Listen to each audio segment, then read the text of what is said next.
my amazing viewers. Thank you so much for joining me on my program once again. I appreciate you wherever you are connecting from.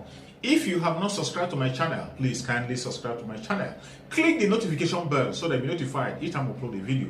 You will be among the first to receive it. Thank you so much and remain blessed. Whenever you look my video, whenever you watch my video, share the video to all platforms. Share it to family and friends. Share it in your WhatsApp group so that people can get information on what is happening in the contraption called Nigeria, mainly against the Biafrans, against the Duduas, against the indigenous people in the contraption called Nigeria.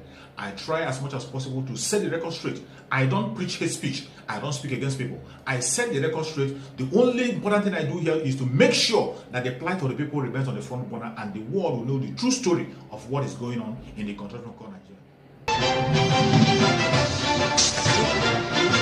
The Zoning Committee of the People's Democratic Party, PDP, earlier in the week concluded its sitting on the party's zoning arrangement ahead of the 2023 general elections. The chairman of the PDP Zoning Committee, Governor Samuel Otam, Benue State, who briefed journalists at the end of the committee's meeting in Abuja, says members of the committee have reached a unanimous agreement on the matter. However, it declines to speak on the conclusion reached by the committee, as it says the report of the committee will be forwarded to the National Executive Committee, NEC, of the PDP. But words have gotten out that the party may have, or the committee may have decided to throw the zoning open or not specifically put it on any zone, or the rotation lot fall on any specific zone of the country. Well, there have been arguments. Different Nigerians have thrown their hearts in the ring in the PDP on who exactly is fit to be PDP's presidential candidate. Let's speak with one person who is in the know and has been speaking loudly about this matter. He's a former federal lawmaker, Senator Dino Malaye joins me now. Thank you so much, distinguished Senator, for joining us now. Yeah, good evening, viewers. You've made your position known, and it does look like the whole world knows who you're supporting as far as the faces of those who are gunning for your party's ticket is concerned. But one thing that is a bit unknown about your position is the issue of zoning.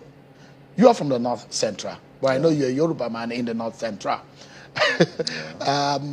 Interestingly, give us your view on where you think your party should zone the presidential ticket. Yeah, I will start by saying that after 60 years of independence, it will be myopic, it will be porous, it will be parochial, it will be archaic, it will be analog thinking. So we'll still be talking about zoning after 60 years of independence. We must graduate from a mediocre society to a meritorious society where the best foot is being put forward. From my own perspective, as a legislator, I actually moved that a bill in the Senate that we abrogate state of origin. We should have a stateless Nigeria. We should be getting there, where we have a stateless Nigeria instead of having state of origin. What we should have is state of residence. Instead of having quota system and saying some states are disadvantageous, some are not advantageous, we should open the space to merit as practiced in other civilized climes across the globe. So I'm not one of those advocating for zoning, because most of the proponents of zoning themselves, mostly governors, have they practiced zoning and rotation in their respective states? It would be hypocritical if there is domination of power at state level, and you have not complained. There is domination of power at local government level. You have not complained, but you are coming to the federal space for selfish and egocentric interest, canvassing for rotation or for zoning. So I am saying the space should be open for the best, should be open for merit, should be open for open contest, so that you don't restrict those who have the capacity and capability of office just because you have moderated. I mean, there are those who disagree with you, that the thing that is hypocritical also of your party, and those who are saying it should be thrown open or it should not be zoned, because your party actually came up with this idea of zoning since 1999. The world is a dynamic place. And your party has it in the At the constitution. time, I mean, our democracy is over 20 years, Sheung. as at the time we started, we were a baby democracy. Zoning at that time could make some rational, logical reasoning. But as we evolve, the world is dynamic, the world is not static. So as things evolve, things should change. Abnormal situations demand abnormal instruments. You can't continue to live in the Mango Park era. You can't continue to live in Stone Age, the days of Homo sapiens and Homo erectus, and then continue to do the same thing.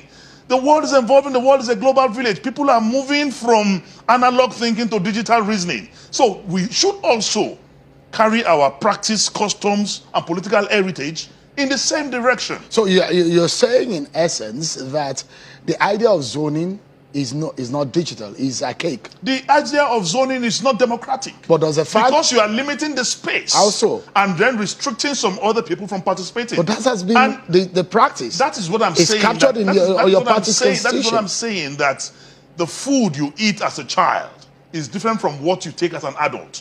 After 20 years of democracy, after 20 years of democratic regime or practice, and after 60 years of independence, you cannot continue to think of zoning. Is America zoning? Is America, or is the United Kingdom zoning? But Nigeria is not America. Nigeria is not United Kingdom. We have our peculiarities. Religion and ethnicity are major factors in our politics. These peculiarities Can we run away from those realities? Peculiarities are existing in every facet in the political veins of other countries I'm mentioning. South Africa is there. They have their differences. So many other countries across the globe have their differences. But what we are saying is that we must work with time. Because you must work with what is practicable now. Those who do not agree with you in your party are saying that those of you who hold this thought are just being, you're saying this because it doesn't favor you. And you're saying this now because you're thinking that zoning is not favorable. It is not because in 2019. There's no. There's nothing to favor anyone. Let me ask you a direct question. Yes, please do. Does it make sense, or is it fair, according to those who do not agree with you, school of thought in your party, to say in 2019, every southerner left the stage for the northern candidates to run? And this time around, after President Buhari's 8 years as a northerner from Katsina in the northwest region of the country, that a southerner should not be given the chance, or southern candidates should not be given the stage. I think you are getting it all wrong, Sheung. To speak unequivocally, I have never been party to zoning. And I did not support my candidate in the last election because of zoning or no zoning. What I'm saying in essence is that if a practice is not meeting the technological and scientific demands of recent times, the best thing to do is to do away with such a practice. Because when you limit human participation in anything at all, not even in politics, automatically you cannot get the best out of it. But if the field is open, the best will emerge. The Constitution of the Federal Republic of Nigeria talks about no discrimination of any form. Are you running away from the reality of the clamor that we see in the southeast and the the southwest of the country? I'm not running away from any reality. I am saying that as an evolving society, we must also relate with time, what is happening anywhere in other climes of the globe. We want the country, Nigeria, we are in a precarious situation. This is the most, I would say that this is a time in our national history that we should not experiment. This is a time in our national history that we should get a Nigerian who will be a Nigerian, who will be acceptable to all, who will not be seen from a racial, parochial, custom, religious point of view to be our president. So let the entire country decide. Yeah, maybe because you are supporting maybe because you're supporting Atiku Abubakar. That's why you're holding this position. I am supporting Atiku Abubakar 100%. Hold on. But my argument, let me ask my this question. argument is not because of my support for Atiku Abubakar. You said my argument is that this is the saner thing to do. Understand? Vis-a-vis the time we're in. Just a moment, Senator. You alluded to the fact that in in PSG, that their best player is Messi, and they wouldn't leave him out in a critical situation. Very well. You made allusion to the fact that in Barcelona or in Man United, they wouldn't leave Ronaldo out because he's their best player. Yeah. So you're saying that Atiku Abubakar is the best in your party. Is that what you mean? I am entitled to my point of view. From my point of view, today in Nigeria, we need a Nigerian that will be seen by all. Because this country has never been this divided in our history. Not even during the Civil War did we have the kind of division we have in this country now. So we need a unifier. And from all those who have shown interest in the presidency of this country, the most unifying factor and individual is Atiku Abubakar, who the west part of this country will be comfortable with, the Igbos will be comfortable with, the Ijos will be comfortable with, the Hausas will be comfortable with, the Yorubas will be everyone will romance an Atiku Abubakar because he's a detribalized Nigerian, because he's a nationalist, because he's a patriot, because he has his friends, his personal physician that I have known with him over 20 years. He's an old Igbo man, Ndukwe, who is still with him till today. He married Igbo. He married Yoruba. Those of us around him, we are not Hausa Fulani, we are not Fulanis. So we are saying that we need one man who will unify this country and bring back our long-lost reputation and bring confidence back into Nigerians. Today, the reason for agitation, the reason for the quest for separation is because there's injustice. And that injustice is because there is no unity of purpose, of heart and commitment as Nigerians. People have lost faith in the system. The APC government have completely divided us as a people. So we need that one person who will bring us together, who will be a father to the nation. The same thing happened in the United States of America. America became completely divided. America became like back to the days of the white and the black. Trump, America was a divided America. Americans and Democrats sat down and said, come, the blacks and the whites in America have now been divided. Governance, there's government without governance. So they needed one person that will unify America, that both blacks and whites will see as one who have come to bring back the long-lost reputation of America. They went for a Biden, a 78-year-old man, who then brought them back together. And Biden recorded a vote that have never been recorded in the history of America. The situation is the same here. Nigeria is divided. The economy is in comatose. Insecurity is pervasive. Hunger in the land is like never before. So we need one man who has the capacity and capability. More importantly, who is seen by all as our own. No Nigerian, except you are a demon, will accuse Atiku Abubakar of being a religious bigot. So the question... No Nigerian will accuse Atiku Abubakar of being a tribalist. Because he's not. And that is what we need now. And none of these individuals aiming for the office of the president have the political experience of Atiku. And this is a man who has succeeded in business. Economically, he has transformed 1 naira to 10 naira. If you bring him to power, he will do the same thing to power. And Sheon, let me say this before you interject, that you cannot give what you don't have. You first need to acquire power before you can share power. It will be myopic, porous, parochial, intellectually stagnant, idiotic and stupid to begin to share power when you have not acquired power. We in the PDP, we're an opposition party. How do we now begin to share power that we don't have? You can only give what you have. You can't share power. You first need to acquire power.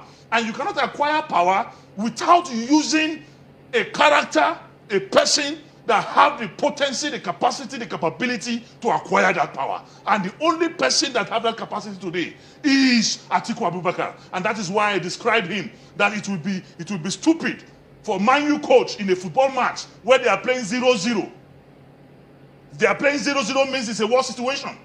And in the middle of that war situation, for the coach to say he wants to bring out Ronaldo and then bring out a substitute. We cannot substitute a Ronaldo. And Atiku Abubakar is the Ronaldo of Nigerian politics. Let me jump in and quickly ask you. You released a statement which you titled "The Presidency is not Pomo and Amala." And I mean, some people find that a bit offensive and are thinking that, what exactly do you mean by that statement? The question about the contest of your party's presidential ticket is at stake here. And you're looking at quality. And you're saying there is one person that fits the bill. The question is that, can't you find other people who can fit the bill across other regions of the country? Yeah, what I'm telling you, like I said earlier, that we're in abnormal times in this country. So there must be abnormal approach. So we must go for the best. Having said that, why I titled my write-up that Nigeria's presidency is not the politics of Pomo and Amala is because I saw Ayo Fayose, the former governor of Ekiti, on TV disparaging Atiku Abubakar and Bukola Saraki. And I felt that was very ungubernatorial. That for a man who has been governor twice, for a man who is a politician and is supposed to be a respected person in this country, to start attacking respected individuals in our party, especially one that has been vice president of the Federal Republic of Nigeria, one that has been governor for 8 years, that's Bukola Saraki, and he has been president of the Senate of the Federal Republic of Nigeria. It is very, very pathetic that it will come up because he got a form or they bought a form for him. But you understand the premise on which he made those his position. He said that those who were in the PDP and some of those who left the PDP and fought the PDP on the outside, and when things were not all right for them in the other party, they came back to the PDP. And now they cannot determine what goes on in the PDP. Sure, I will tell you again that... And you are one of those who left the PDP. I want to tell you that we are students of history in this country. And we are not all myopic. Ayo Fayose is not even in a position to accuse anybody of leaving the party. For example, Ayo brought PPA to Ekiti and even rented an office for them. He was a member of PPA. Oji Uzokalu is alive. You can confirm from him. Not only was he a member of PPA, he ran also Senate and failed woefully on the platform of Labour Party. So a man who has jumped from one political party to another have no moral grounds to accuse any other person of leaving one party to another. It's like you are pointing one finger at somebody and four pointing at you. But he's not the only one who has made that claim. He's not the only one who has made it. If you make it personal to him, it might be unfair. He was the only one I listened to, and I heard him. The question is and others who made those claims may not be governors, may not be members of the neck of our party. Ayo Fayose is not attacking the opposition. He's only trying to ride on these very respected Nigerians, Atiku and Saraki, to make some unsubstantiated, to score some unsubstantiated goals. Our party is a disciplined party. You cannot run down the leaders of the party, the torchlights of the party. You understand? The leaders of the party, and then just because you sat down, you got a form, or they bought a form for you, and you now sat down somewhere with Amala and Pomo, and think the presidency of this country is a caricature, is Awada Kerikeri. It's not. Doesn't he have, just the same way you're expressing your view, doesn't he have a right to his own view? I have not disparaged any presidential aspirant because it is wrong to do so. As a party man, as a statesman, as a nationalist, it is very, very wrong. But you have held a position tonight to say Atiku Abubakar is the best man. That is... and he held his own opinion. Nobody have said Ayo Fayose cannot say this person is my candidate, or he himself is the best person. If he said Ayo Fayose is the best material for PDP, I will not react to that. But for a man of his status to start disparaging the leaders of our party, we are going to an election. In what words exactly did he use that was offensive to you? By the postulation he made. By the postulation he made. That they left the PDP by the postulation and fought the PDP on the outside. He made. Was it wrong? By the postulation he made. Was it wrong by that? Very, very wrong. That they left the PDP and they came back. That's why I'm saying that he himself, Ayo Fayose, is guilty of what he was accusing others for. And if you are a leader in this country, integrity, transparency, moral responsibility should be your watchword.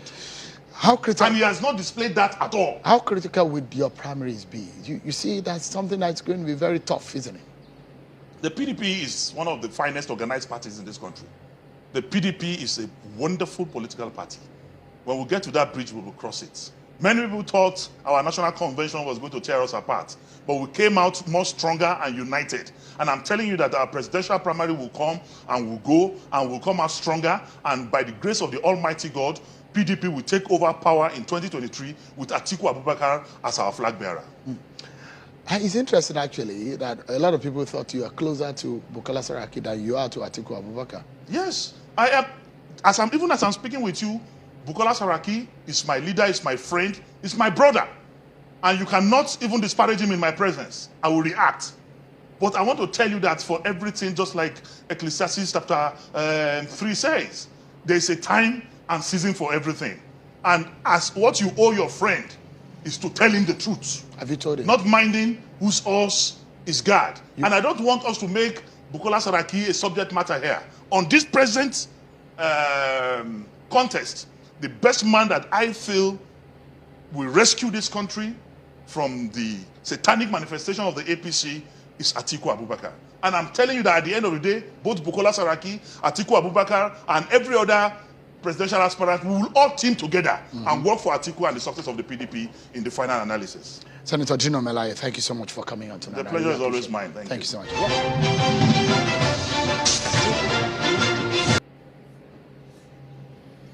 Thank you so much for your patience to watch from the beginning to the end. I hope you have learned something from the video you have just watched. The video you have just watched is to bring information to your doorstep and for educational purpose. It is not to demonize anybody. Let us watch continuously and see who can be able to make a sense out of every nonsense we are seeing. We must continue. We move. It doesn't matter what they do. It doesn't matter what they say. They will kill us. We will kill them. At the end of the day, Biafra is here. Thank you for watching. If you have not subscribed to the channel, please kindly subscribe to the channel. Click the notification bell so that you're notified each time I upload a video. You will be among the first to receive it. Thank you and remain blessed. Bye-bye. See you again.